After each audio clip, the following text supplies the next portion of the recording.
Got myself some wisdom from a leather-backed book. Got myself a savior when I took a second look.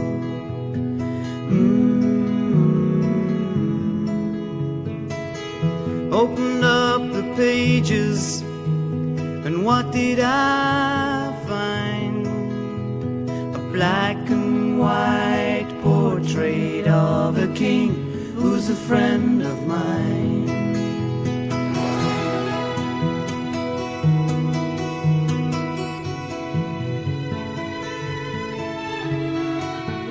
Funny how when you think you're right, everybody else must be wrong, till someone with fool's wisdom somehow comes along. His voice was strange and the words he said I didn't quite understand, yet I knew that he was speaking right by the leatherback book in his hand. Hey, hey, what a day, fool's wisdom.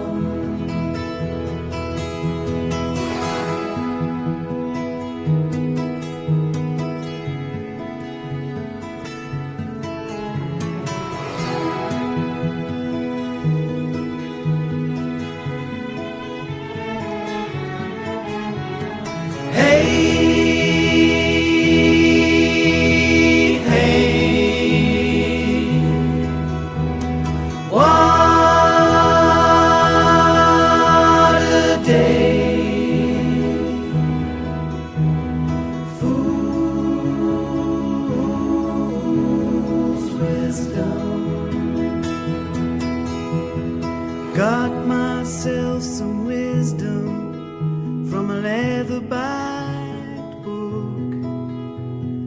Got myself a savior when I took a second look.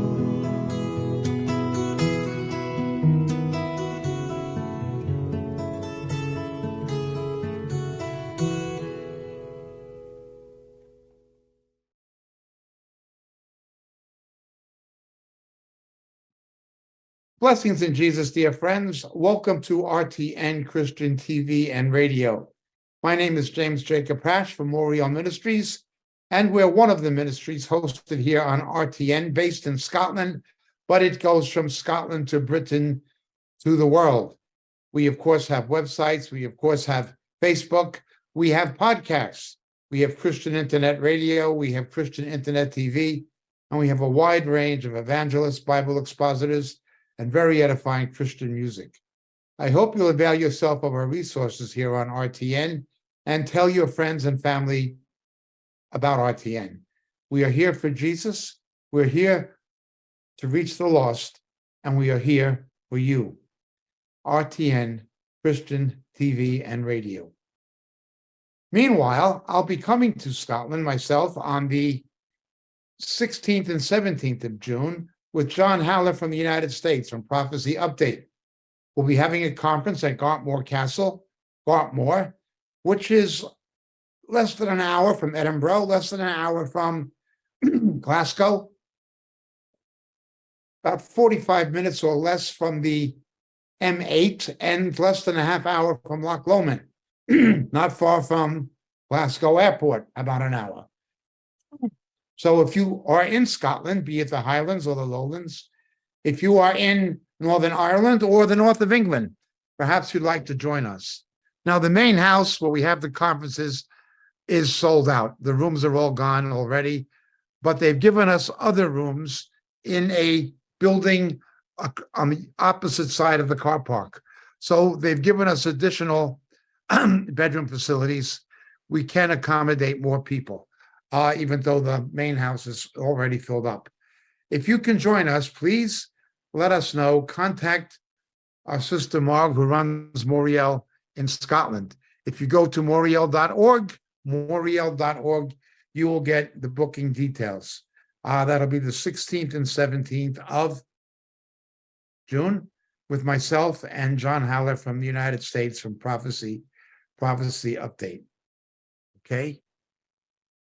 Meanwhile, our subject for tonight, it's come around again, and I've addressed this particular subject from various aspects at various times, but it always seems to become an issue when we get close to a main election. The main elections are going to be in the United States.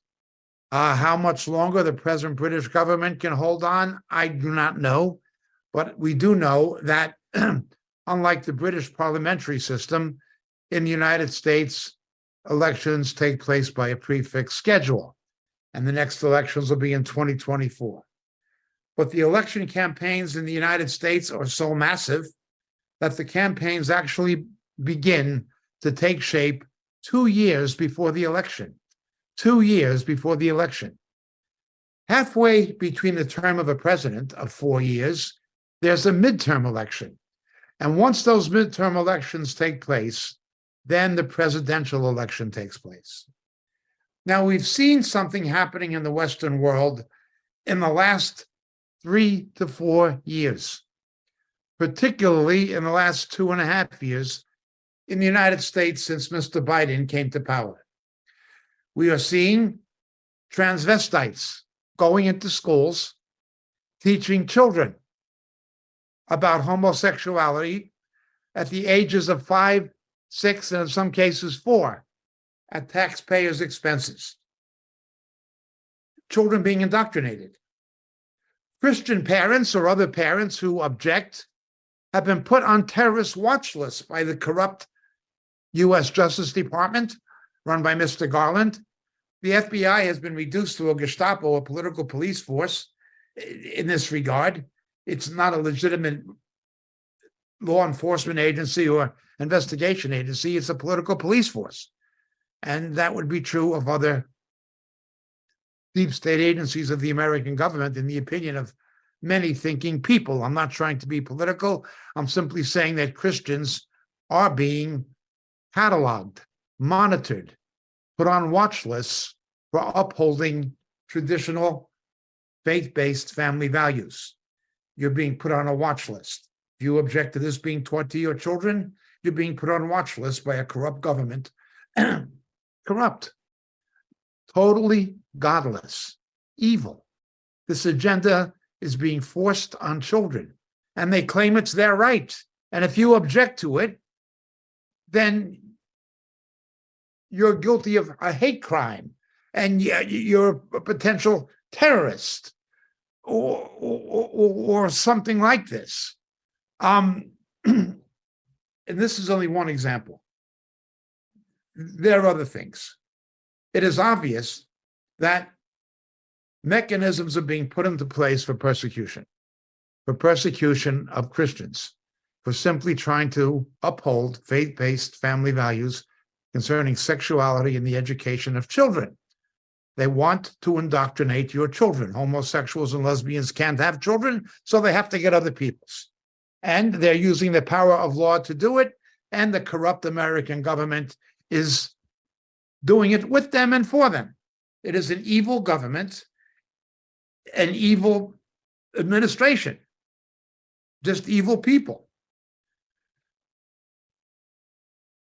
When this happened in Israel or Judah, the judgment of God came. Now, this is by no means exclusive to the United States.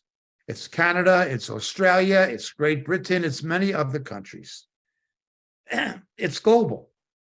There is an attack on the rights of Christians. There is an attack on biblically based morality. And people who hold to what the Word of God teaches about family, sexuality, marriage, are going to be criminalized by evil governments and evil politicians. That is what's happening. I can understand how sincere Christians can look at this situation and long for some kind of a political solution by thinking if we can get a candidate who's sympathetic to us, if we can elect politicians who are sympathetic to us, things are going to work out for us. And not for the first time, they begin to make alliances. They begin to make alliances with non-believers, with people of other faiths who need to be evangelized. Now, as soon as you do that, the gospel is put on the back burner. There are many Roman Catholics who are opposed to abortion. But Roman Catholicism is leading tens of millions, if not hundreds of millions of people to hell, believing a false gospel, that you have to atone for your own sin in purgatory when the blood of Christ cleanses from all sin. But the gospel is put on the back burner for the sake of some kind of a political unity to stop a social evil. Now, of course, I'm against abortion. It's a social evil. And I'm willing to politically cooperate with others to withstand this evil, to oppose it. But I'm not prepared to compromise the gospel in order to do it. And this became a big problem. A major servant of the devil, who is now dead, was Chuck Colson. Chuck Colson drafted evangelicals and Catholics together. Someone called Peter Kreeft wrote a book calling for ecumenical union with Islam to morally redeem society. The book was called Evangelical Jihad. But we have to unite with Muslims to morally redeem society? Muslims worship a different God. Islam is antithetical and inimical to the gospel of Jesus. The persecution of Christians in Muslim countries is unbelievable and always has been and is getting worse. Yet, Satan has raised up these people like Peter Kreeft and Colson, who endorsed his book, and J.I. Packer, to bring about a unity with people who have other religions, false beliefs, who need to be evangelized. But don't evangelize them. Don't preach the gospel to them. It'll obstruct the political unity we have. Now, where does Jesus or the scriptures ever give that as a strategy to oppose evil? Jesus theologically agreed with the Pharisees on many issues. Apart from the authority of the oral law and certain other things, and their view of marriage, which was very liberal, he agreed with them against the Sadducees and against the Herodians and probably against the Essenes. He agreed with them against other people who were even more heretical, but he never compromised with the Pharisees in order to bring about some kind of a union that was going to turn the nation away from the way it was going and the way it had gone, where the Sadduceic priesthood was in bed with the Romans and so forth. He didn't do that. They were in the Sanhedrin, didn't matter. Jesus never compromised truth. Never compromised truth.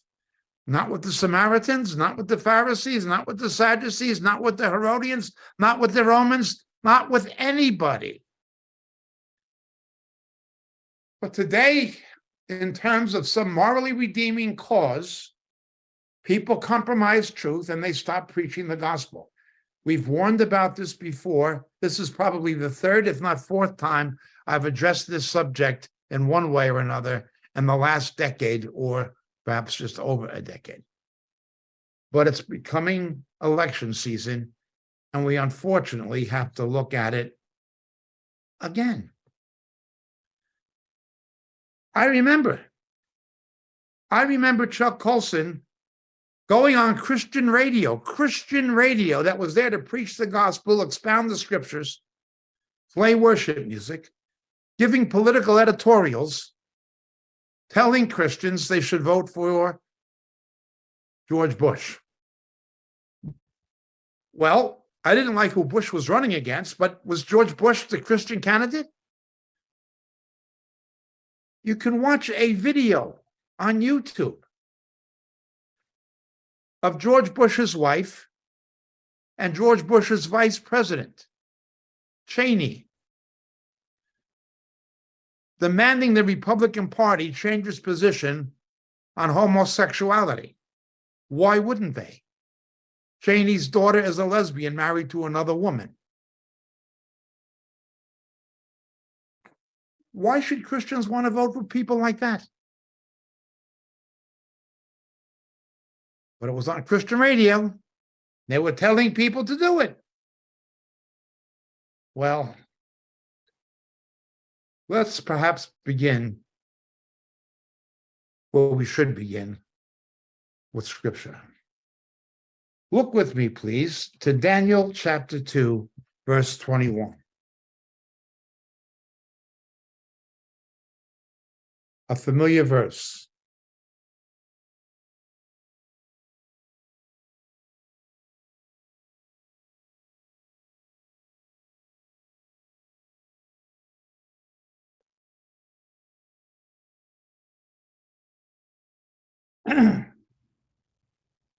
It is he, that is God, who changes the times and the epochs. He removes kings and establishes kings. Now, right away, we have to understand something. This verse tells us about God's lordship of history, but it also tells us something about the Antichrist, who for a 3.5-year period is going to usurp that authority.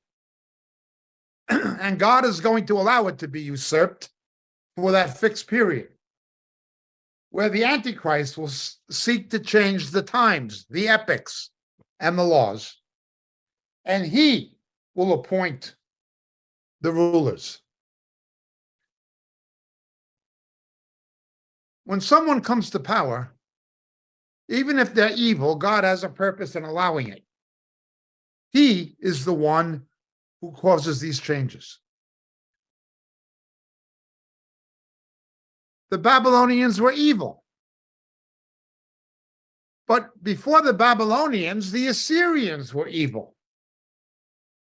God used the Assyrians to judge the 10 northern tribes when his own people had become so wicked. In the aftermath of the rejection of Elijah and Elisha, and of course Amos and Hosea, God's judgment came on the house of Ahab. God's judgment came on the 10 northern tribes with the Assyrian captivity in 720 BC, as predicted by the Hebrew prophets. God used the Assyrians. He established them as a power.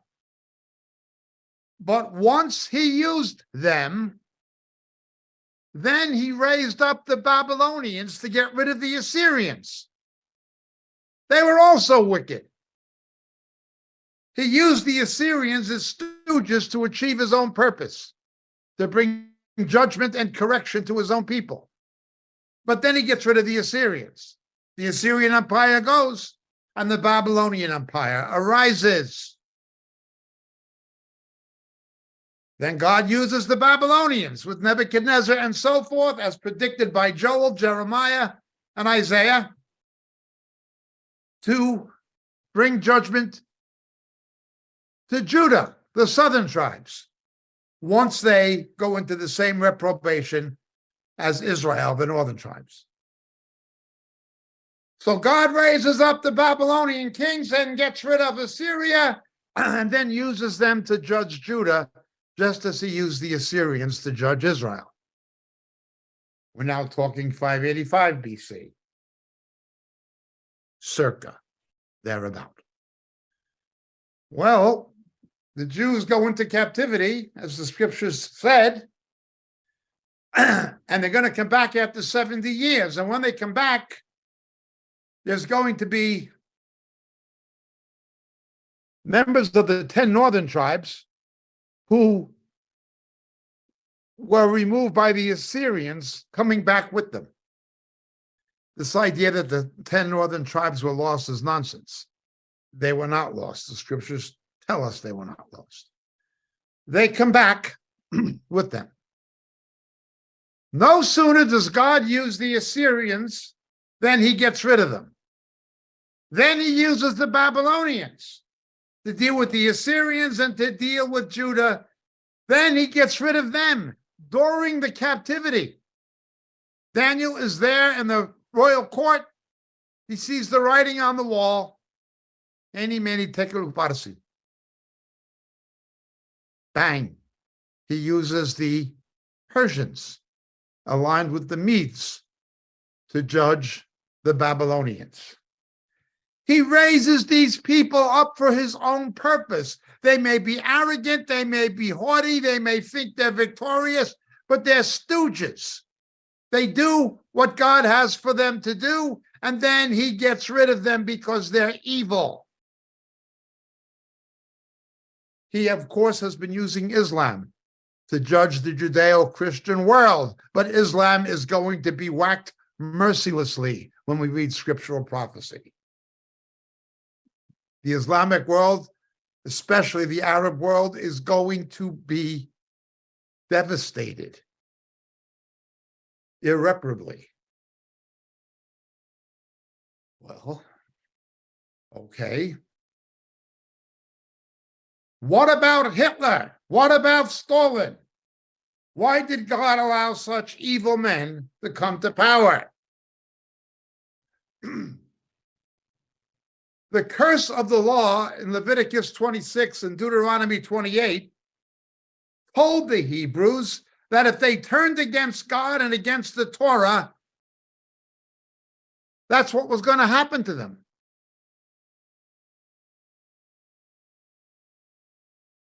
It's always happened to them.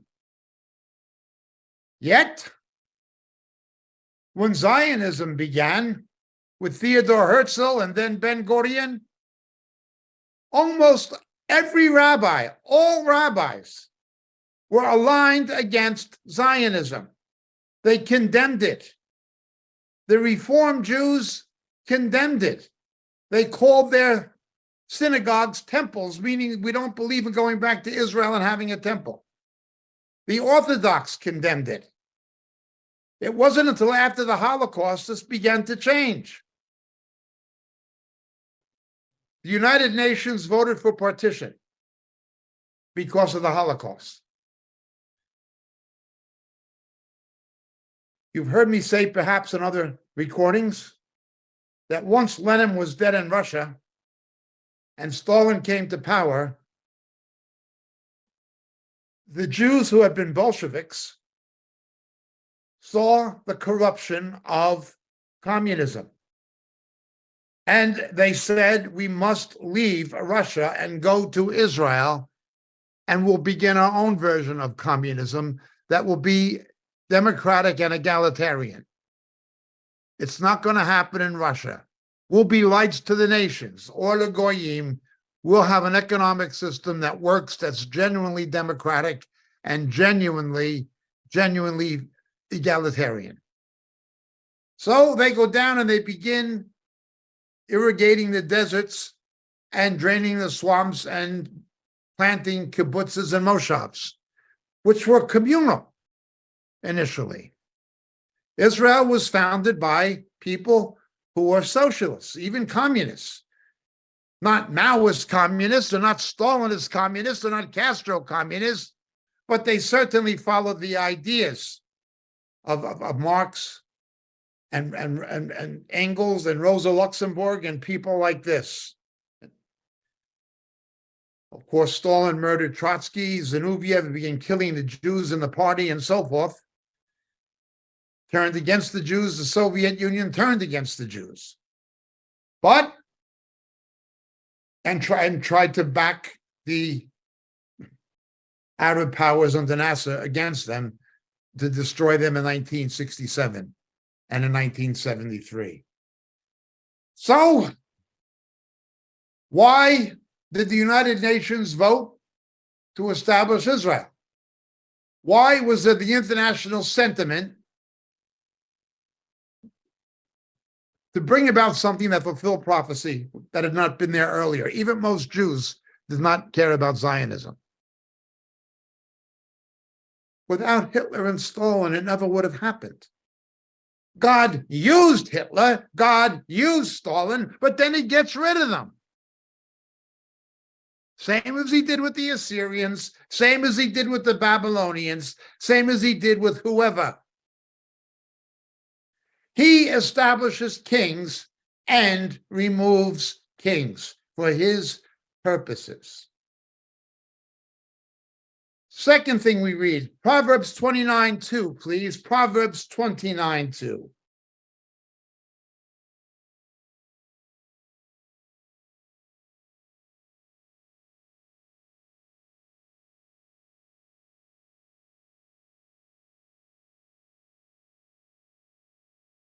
When the righteous increase, the people rejoice. But when the wicked man rules, people groan. When righteousness increase, the people rejoice. Righteousness becomes great. Remember, nations always get the leaders they deserve. Unrighteous nations get unrighteous leaders.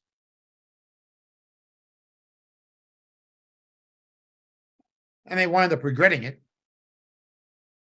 But they got what they merited. Well, let's continue. You can look at this now. The crime in Chicago is unbelievable. The city has become dangerous and unlivable, especially in the Black neighborhoods. But you vote for a lesbian mayor and then another replacement, and then who are pro-crime, and Black children are being shot on the way to school. It's become so bad, the crime's so much out of control, they won't prosecute criminals. They say it's white supremacy to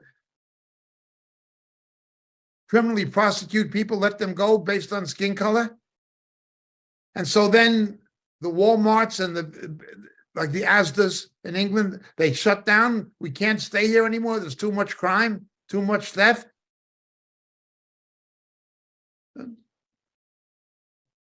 The people get a mess. I was watching news clips of left-wing Black American leaders in Chicago complaining about the border crisis because these illegal immigrants are coming to cities like Chicago and they are displacing Black Americans.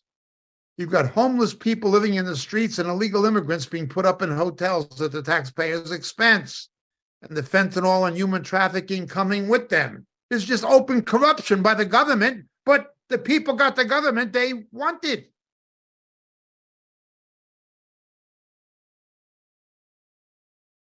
I remember at the end of Barack Obama's second term, watching Black leaders like Travis Smiley, he's like the leading Black American journalist at the time.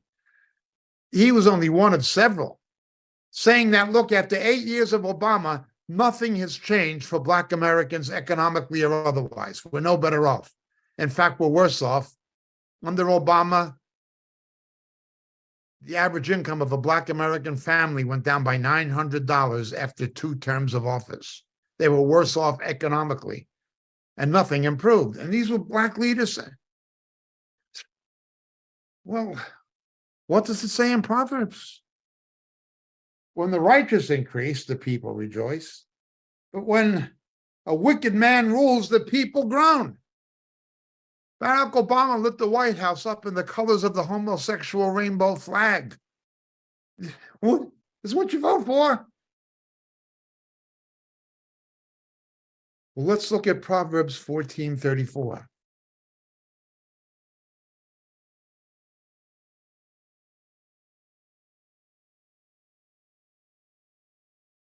Righteousness exalts a nation, but sin is a disgrace to any people. Notice, righteousness exalts a nation. Without righteousness, a nation will not be exalted.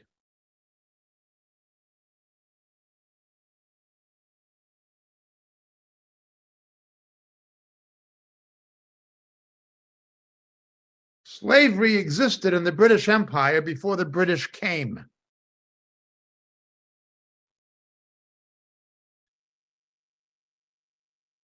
Blacks enslaving other blacks and selling them. The British did not begin slavery in Africa. It was there before they came. But although the British did not begin slavery in Africa, it was the British who ended it. Great Britain was the first world empire to abolish slavery in human history. The British didn't begin slavery, they ended it. Now, of course, slavery still exists in Libya, in Sudan, in Mauritania, in Niger, in Chad. Rich Muslims own Black African slaves to this day. But the British wouldn't allow that. The British ended it. People complain about the British and wanting reparation. The injustices are unbelievable. Righteousness exalts a nation. You're not going to exalt a nation or save a nation without moral righteousness. It doesn't matter who gets elected.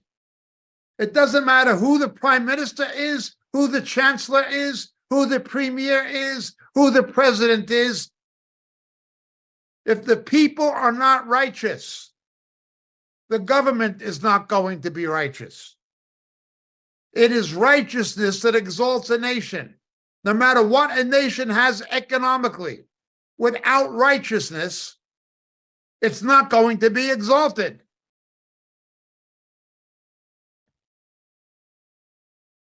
It's that simple. Well, let's look. He establishes and removes kings. Righteousness exalts a nation, and nations will get the leaders they deserve. I understand how in their desperation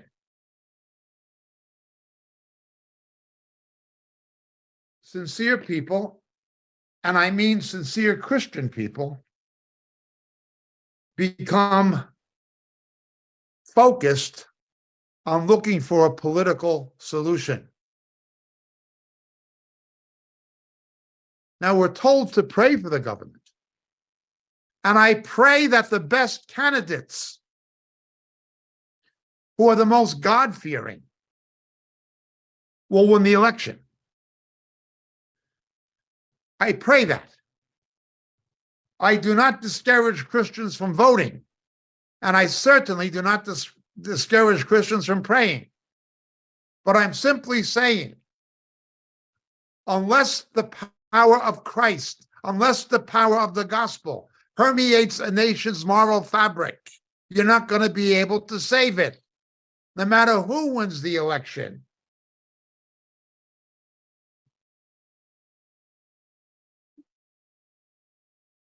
Let's begin to look at some realities. Let me begin with the United States. The first president or the first presidential candidate who was heralded as a born-again Christian, and throngs of Christians flooded in to support him and vote for him and contribute to his campaign because he said he was born again. He was from a Baptist church in Plains, Georgia that had been segregated, although he himself did not agree with the segregation racially. The first president who ran as a born-again Christian, proclaiming himself to be that, was a member of David Rockefeller's Trilateral Commission. He had been the governor of Georgia. His name was James Earl Carter, Jimmy Carter. Now, Jimmy Carter is quite hostile to Christianity in any biblical sense. He's no friend of Israel, but he also compromised on a number of issues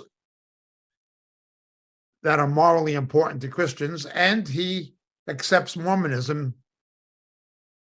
which says that Jesus is the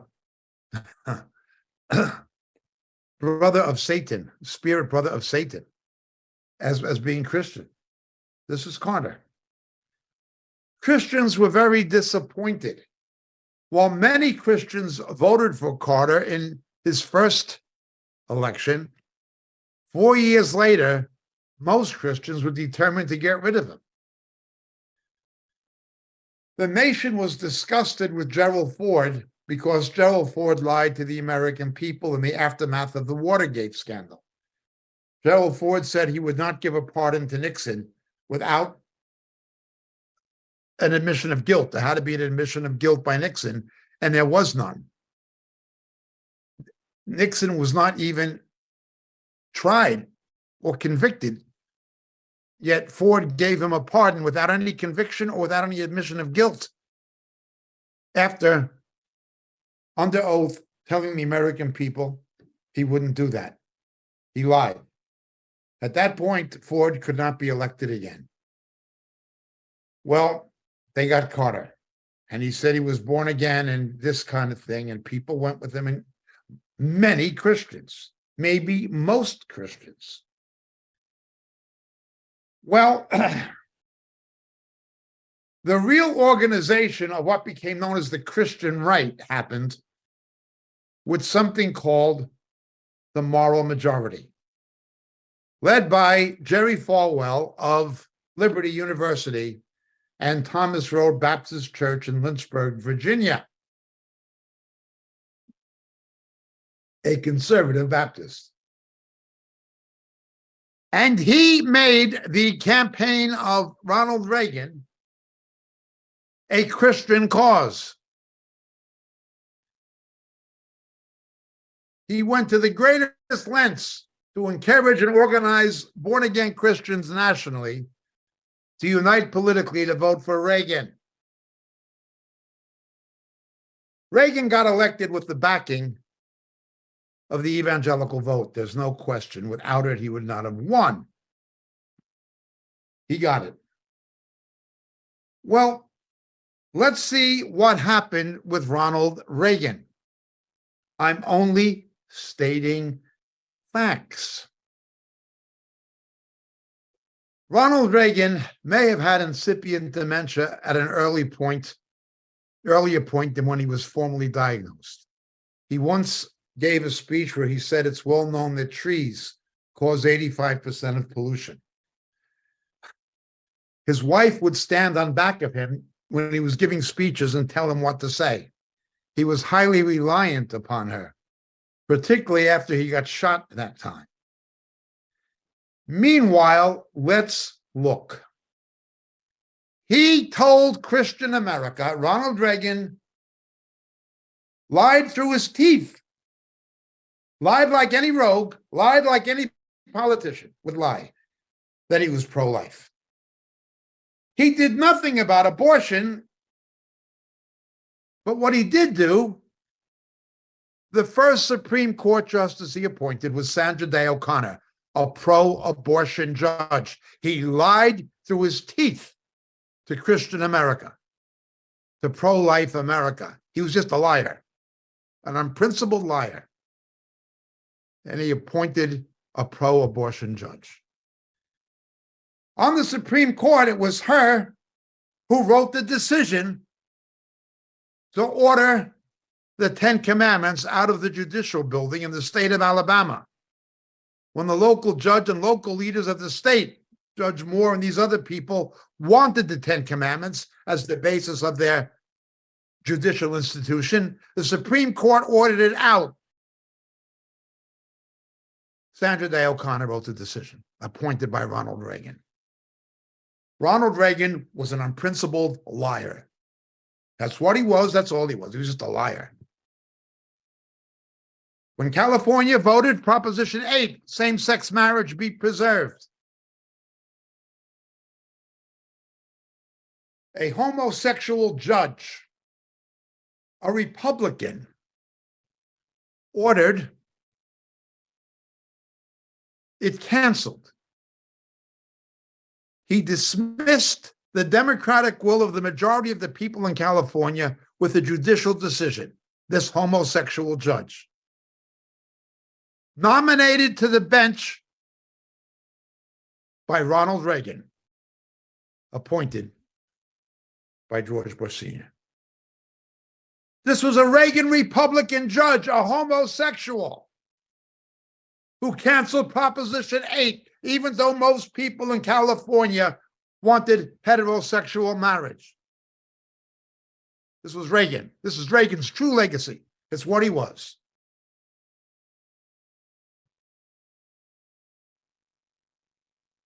Well, let's go further. The biography of the Reagans was written by Karen Tumulty, the biographer. And another was written by Reagan's chief of staff. His name was Don Reagan, not R-E-A-G-A-N, but R-E-G-A-N. Reagan's own chief of staff, Don Reagan. Regularly,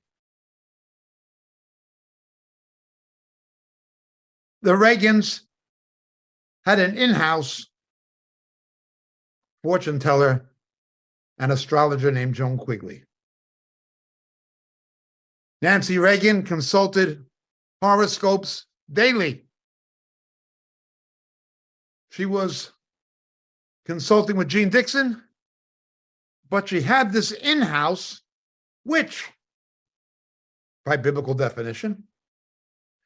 Nancy Reagan herself was involved in what the Bible calls makshafut, witchcraft. She was a witch. Ronald Reagan was married to what the Word of God calls a witch.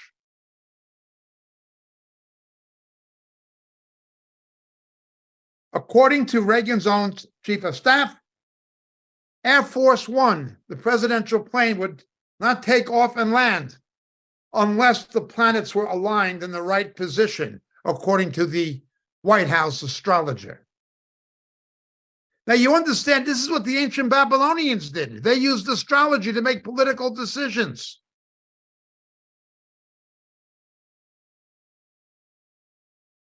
This is what Adolf Hitler did. He used the occult and astrology to make political decisions and strategic decisions. This Joan Quigley was advising Reagan and his wife during the Reykjavik, or in preparation for the Reykjavik negotiations with Gorbachev. The Cold War negotiations. Astrologers were telling them what to do. Tumulty said, well, Ronald Reagan had or professed to have a religious faith. His wife's religion was essentially astrology. She did not have this kind of faith. Her religion was astrology. Open witchcraft.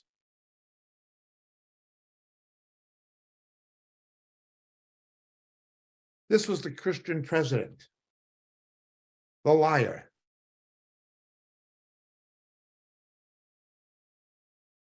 Elected through the political organizing efforts of Jerry Falwell and his moral majority.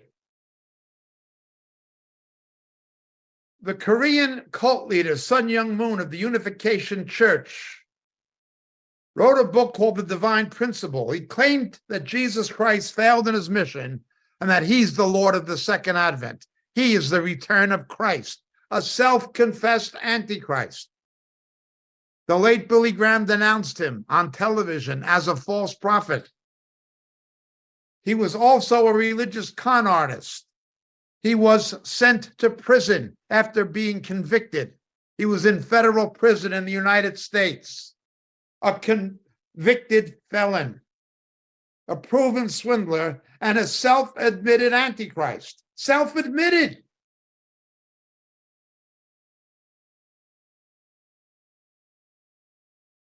So Jerry Falwell took this Antichrist, who said he was the return of Christ, and had him speak to the student body at Liberty University.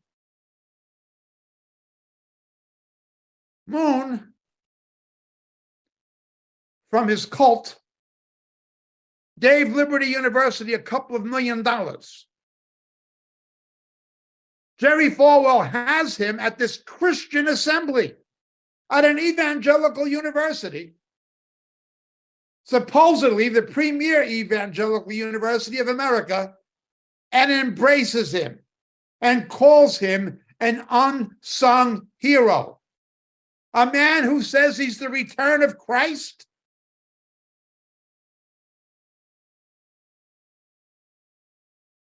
And all of those professors of born-again academics stood there and said nothing.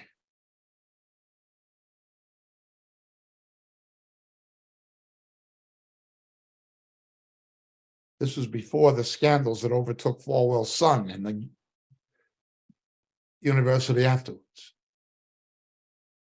So this was Ronald Reagan. A liar. His appointees judicially facilitated abortion, same-sex marriage, and the removal of the Ten Commandments from the judicial building.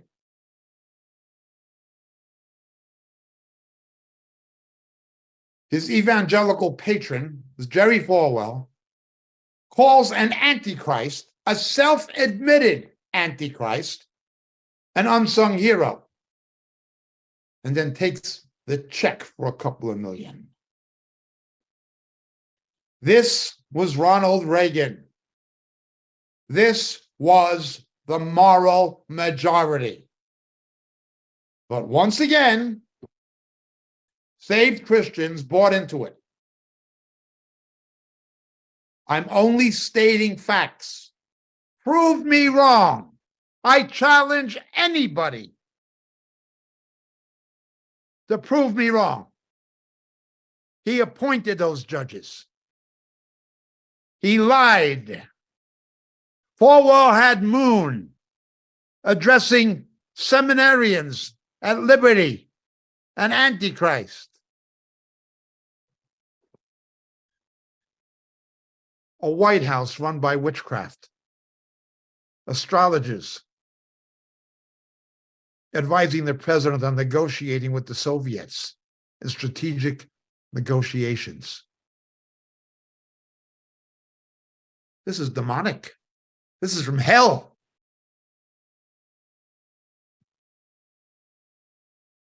And so many Christians were duped. Well, let's look at the left. I was utterly opposed to apartheid in South Africa. I had seen in my early youth the injustices and bigotry of Jim Crow in the American South. I remember it.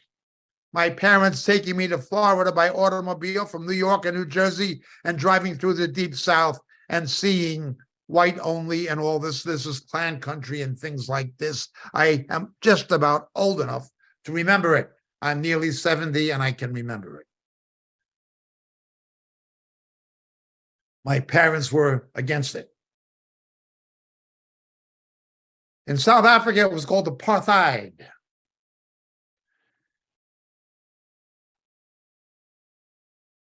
I did not like Desmond Tutu theologically, obviously.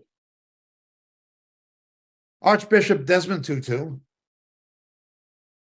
was theologically liberal, as was Trevor Huddleston and so forth. The Black African Anglicans in Nigeria tended to be conservative evangelicals in Central Africa. But in Southern Africa, they tended to be liberal, like Tutu. Tutu, of course, said that he refuses to worship a homophobic God, as he had a lesbian daughter who was an Anglican clergywoman. He refuses to worship a homophobic God, he said. And he says he doesn't want to go to a homophobic heaven. He'd much rather go to the other place. Well, on Boxing Day, God gave him a Christmas present. He got his wish. I didn't like him theologically, but I did agree with him that apartheid was wrong, unjust, racist. I didn't like it.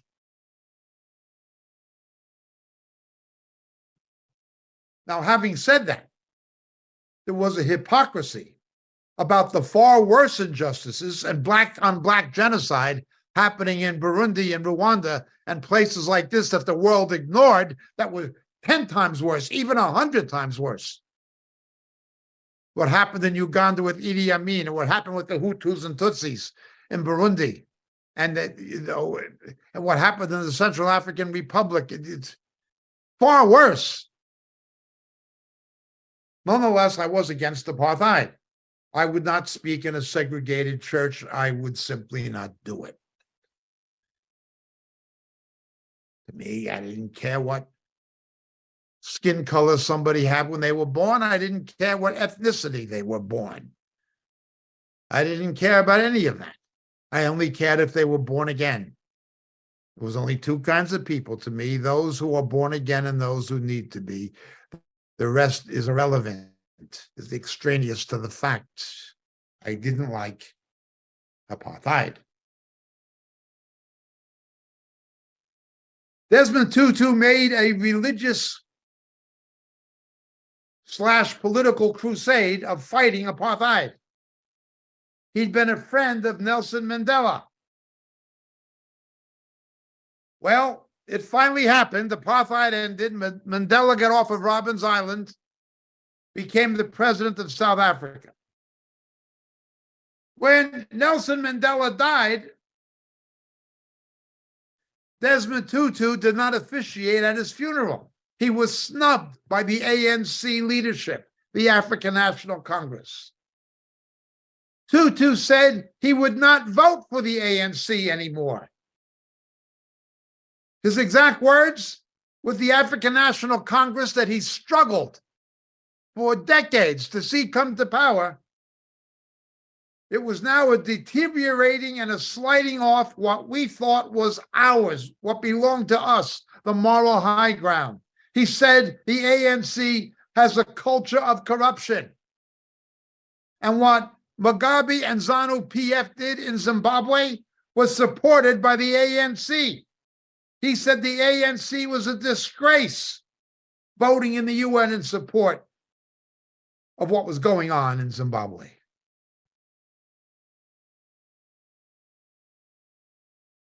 He said, I was against the apartheid, but this is not the apartheid doing it.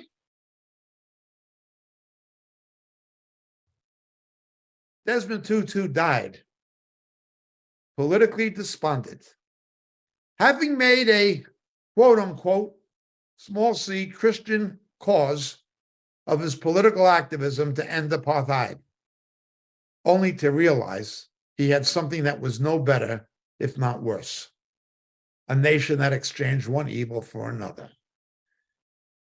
Desmond Tutu was very disappointed with his liberation theology. Black unemployment, underemployment, infant mortality, longevity, all of those things for Black people are worse now than they were under apartheid. And apartheid was no good. And Tutu died knowing it. I've seen it on the left and I've seen it on the right. If we just get the right candidates elected, it's going to change for the better. Well, it didn't happen in South Africa, and it didn't happen in the United States, and it won't happen anywhere. Righteousness exalts a nation.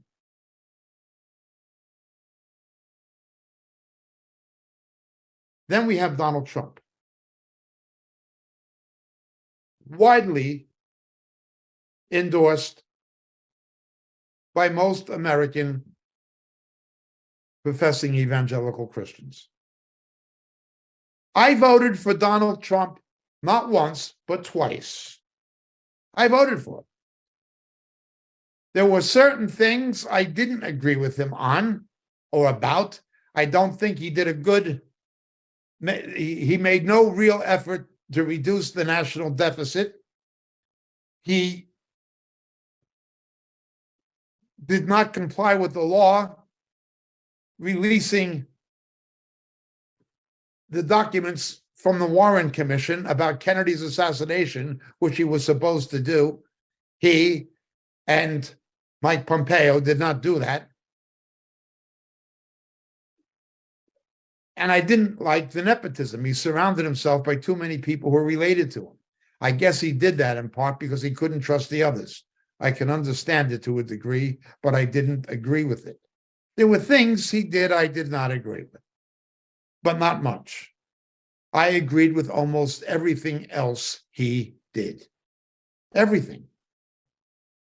He appointed the right kinds of judges, or tried to. He moved the American embassy from Tel Aviv to Jerusalem. He was outspokenly pro-life. I prayed for him daily.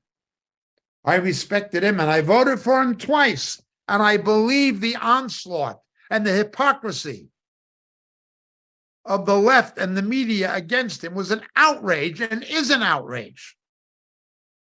When you've got Biden and these people and Clinton doing worse and not even being investigated, and he's being impeached or indicted on trumped-up charges.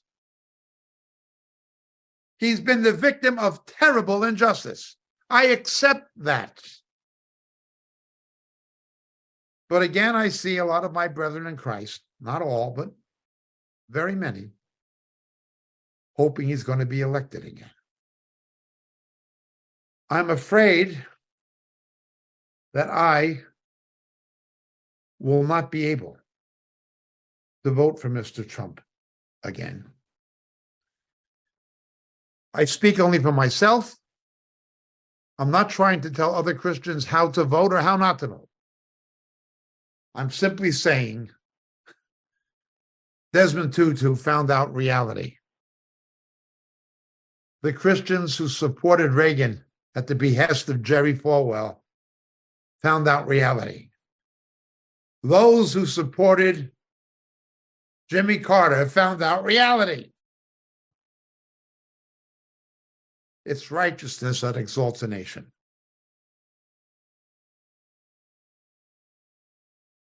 At Mar-a-Lago, his home, that was unjustly raided by the Gestapo.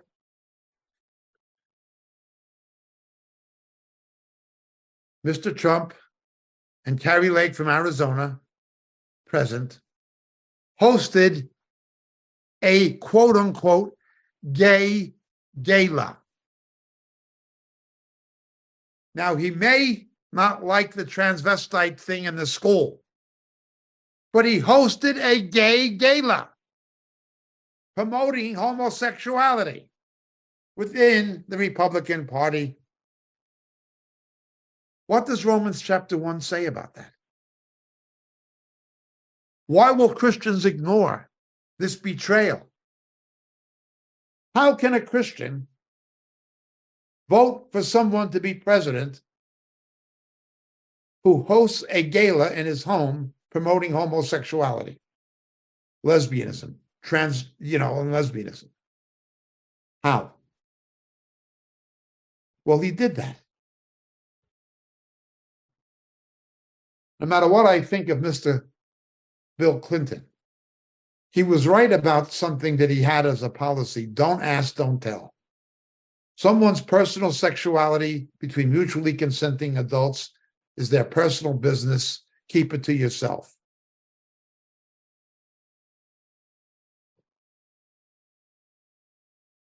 I accept the fact that as mutually consenting adults, they have the right to do what they want to do, but don't try to push it into the schools and so forth.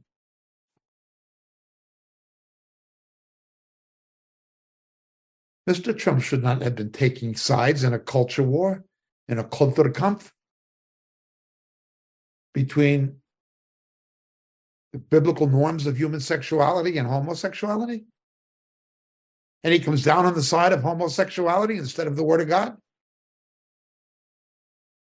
I consider it to be a letdown, if not a betrayal. One of the reasons I detested the Bush family so much was that the Saudi Arabians had them in their back pocket. Even after September 11th, the Saudis funded the radical Islam that resulted in September 11th. Most of those terrorists came from Saudi Arabia, and there were officials from the House of Saud and the Saudi government involved in what happened. It was all covered up. Because through the Carlyle Group and other investment interests, the Bush family was linked to the House of Saud that beheads Christians, that hangs Christians, that flogs Christians. Bush Sr. said the Saudis are our friends. Somebody who hangs Christians, that hangs a 15-year-old boy for becoming a Christian, is not my friend, and I don't think he's a friend of America. Old man Bush is a liar, and now he's giving account to Christ for his lies. I detested the Bush dynasty. But now Jared Kushner from the House of Trump is doing the same thing. Huge amounts of investment capital coming from MLB and the House of Saud. What links he has to the Kingdom Fund, I don't know, but I know money is coming from the House of Saud. The Trump family is going the same way, or has gone the same way as the Bush family, selling America and Judeo-Christian ethos of America down the river to the Saudis. It's being done. They're in bed with the Saudis financially, same as Bush.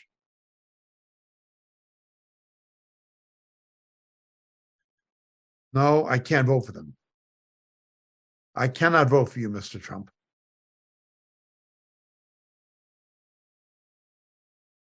As party leader, post-presidentially, you bear major responsibility for the failure of the red wave, in the opinion of many people, including many Christians. In the state of Pennsylvania, there was a conservative, born-again Christian woman, eminently qualified, a Black woman, highly intelligent, articulate, a remarkable testimony of her faith, Catherine Barrett, abortion survivor. But instead, Ronald Reagan and Jimmy Carter and George Bush would be joined by Donald Trump. In opposition to this true believer, eminently qualified, pro-life, etc., Donald Trump endorses and pushes a Muslim candidate from a different state, wasn't even from Pennsylvania, a Muslim who has links with the Turkish government. And he backs this Muslim against the Christian. Well, the Muslim lost. And a horrible man, Fetterman, won the election. There were a lot of defeats. Most of the candidates for the Senate that Donald Trump supported lost. He was the party leader. I'm not saying it was exclusively his fault, but he is chiefly to blame for most of it. Although not exclusively to blame. He takes a Muslim against a Christian.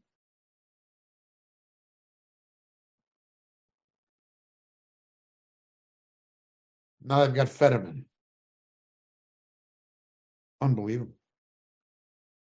The first time he ran, I really overlooked it because Senator Ted Cruz, who's a born-again believer, forgave it.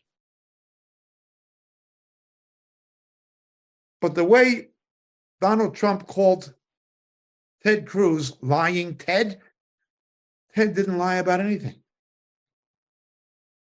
Now you have a governor who stood against homosexual indoctrination of children and other things, and stood against the corporate promulgation and promotion of homosexuality among children, Governor Ron DeSantis, and now Donald Trump is attacking him.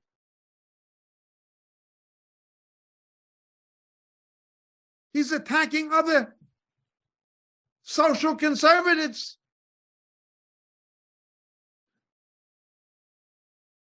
Governor DeSantis would never have a gay gala. Either would Ted Cruz. Donald Trump did.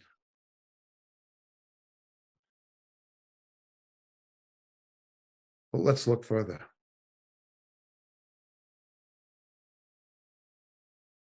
Remember what we said about Daniel 2:21. What God does, the Antichrist is going to counterfeit. He will seek to change the times and laws, and he will appoint the kings. He's going to try to counterfeit the millennial reign of Christ, etc. One of the things the Antichrist is going to do, obviously, we're told from Daniel, is bring a false peace to the Middle East. He's going to ingratiate himself to the Jews sufficiently and ingratiate himself to the Arab Muslims sufficiently to engineer a false peace in the Middle East with the rebuilt temple.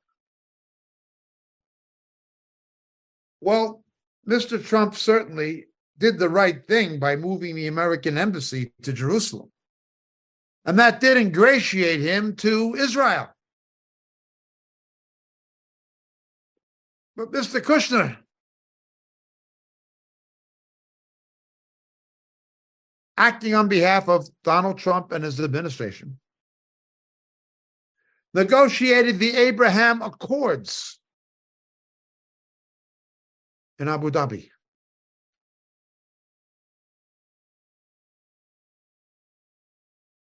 A false peace, a religious ecumenism between Islam, rabbinic Judaism, and small c Christianity.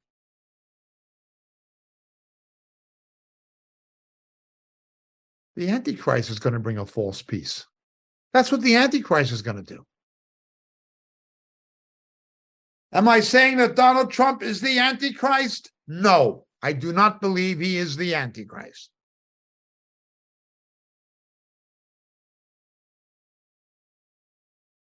But what he did and what he's doing with the Saudi Arabians And with Jared Kushner, it is of the spirit of Antichrist, is preparing the way for Antichrist.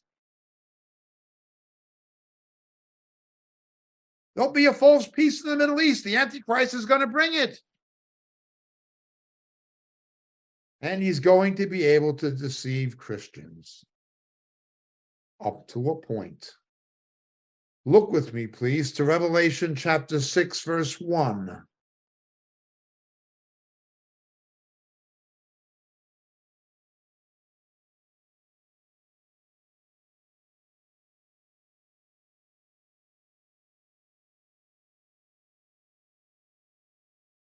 And I saw when the Lamb broke one of the seven seals, I heard one of the four living creatures saying, as with a voice of thunder, come. And I looked, and behold, a white horse. And he who sat on it was given a bow, and a crown was given to him. And he went out conquering and to conquer. Compare this to the book of Revelation, please, chapter 19.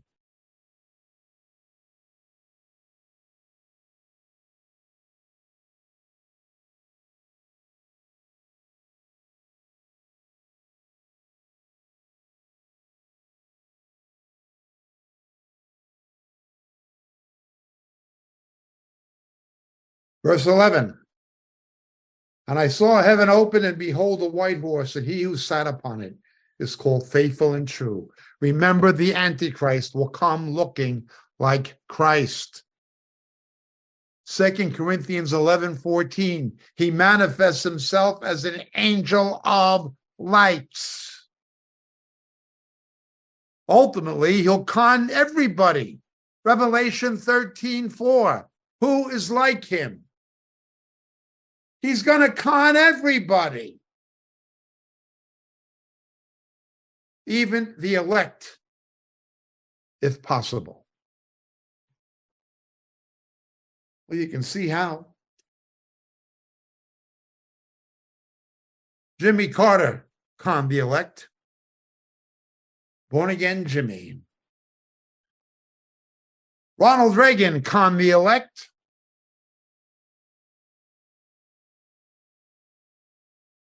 Now Donald Trump is conning the elect. In January, when some Christians failed to endorse his candidacy for re-election, I'm speaking January of this year, 2023, Donald Trump complained about evangelical disloyalty. And when they let Mike Pence, who's another man I do not trust or respect, spoke at Baptist Church in Dallas, Jeffries, who had backed Trump, was attacked by Trump for doing so. Notice, when you are acting in his political interest, he's happy with you. When you don't act in his political interest, you are disloyal. It's not about loyalty to principles. Nobody would share moral principles more than Governor DeSantis. I don't think he's a believer, but he has moral principles. Yet he's being attacked by Donald Trump. If there's a man of God in the Senate, it would certainly be Senator Cruz. Lying Ted?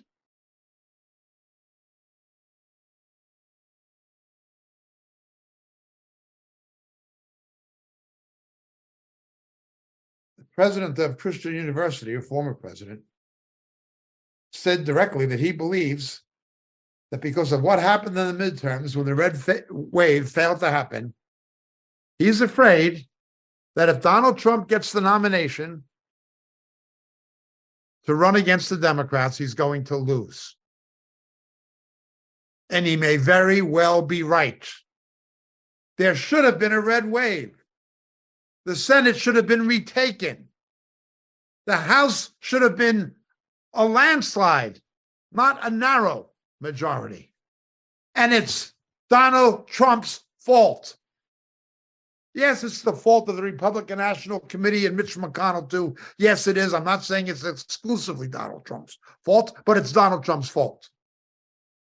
He's a failed leader politically, post-presidentially. There was no red wave.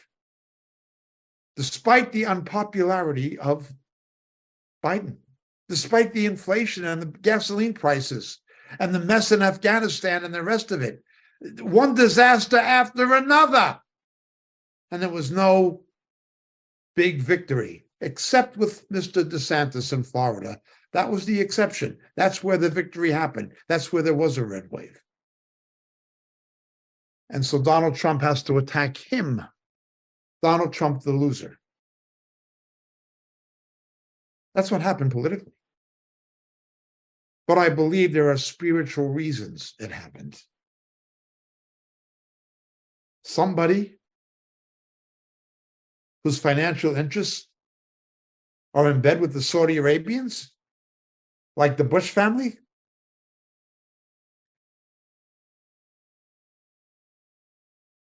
Somebody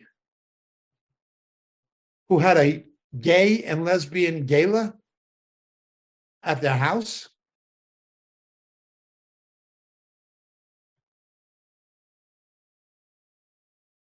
Somebody who backs a Muslim as a senatorial candidate against a saved Christian? No, I will not be voting for Mr. Trump, and I do fear that even if he is nominated, he may lose. I don't know if he will, but he may, and I wouldn't be surprised. I don't believe God's hand is on him for good. He'll just use naive Christians the way Reagan did. Seances in the White House, fortune telling, astrologers saying when Air Force One should take off or land, and advising on negotiating with Gorbachev. This is witchcraft. I am the Lord of the second advent. I'm the return of Christ. Yes, you're an unsung hero. Jerry Falwell said so.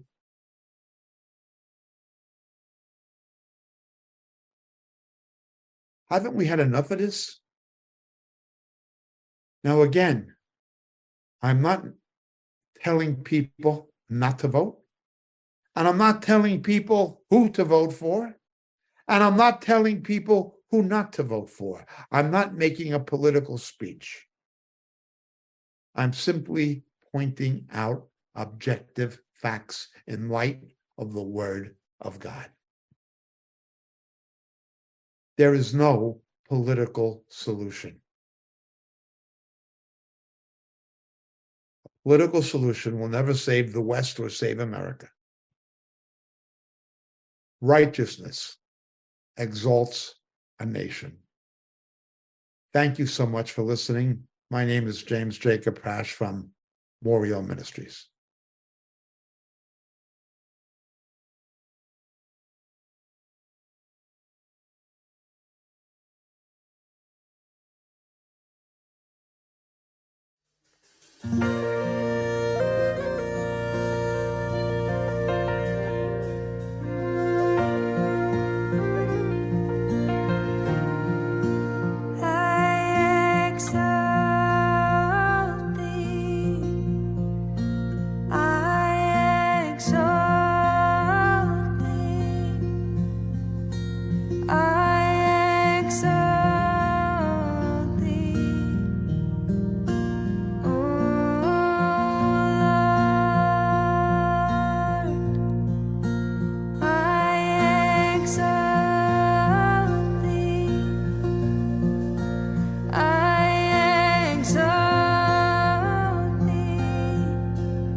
Attendeth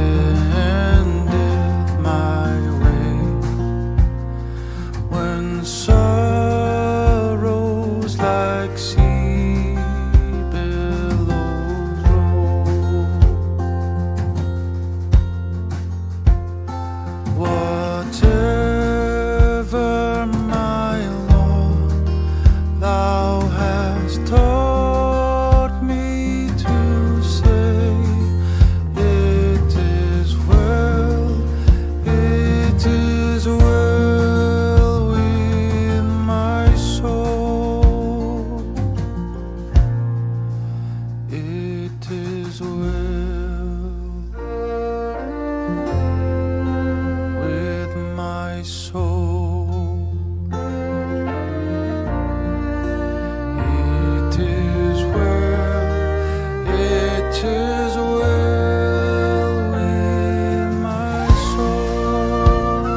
tears were